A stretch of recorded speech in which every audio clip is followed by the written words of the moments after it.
হালি পেঁয়াজের আজকের বাজার দর হচ্ছে আপনার 1100 টাকা।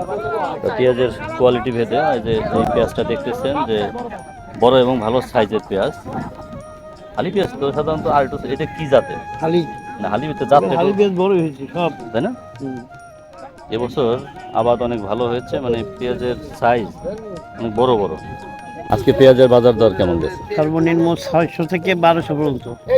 এই 600 থেকে 1200 কি হালি পেঁয়াজ না মুড়ি খালি কাটা? পেঁয়াজ 800 1000 সর্বোচ্চ 1200 গেছে। 1200 টাকা। এই 1200 টাকা যে মন গেছে তাতে কি সবচেয়ে ভালো পেঁয়াজ। কৃষক কি তাদের লাভে থাকবে 1200 টাকা? কিছুটা লাভ থাকবে। 1200 টাকায় হ্যাঁ, কিছু লাভ ভালো লাভ থাকবে। থাকবে। এবার পেঁয়াজের ফলন ভালো হয়েছে। ভালো ফলন, এই জন্য কিছু লাভ থাকবে, কিছু কিন্তু লাভ থাকবে। হাজারের নিচে গেলে লস হয়ে যাবে। হ্যাঁ, এবছর পেঁয়াজের সাইজ আকৃতি অনেক বড় বড় পেঁয়াজ, খালি পেঁয়াজ। এবছর আবাদ অনেক ভালো হয়েছে এবছর।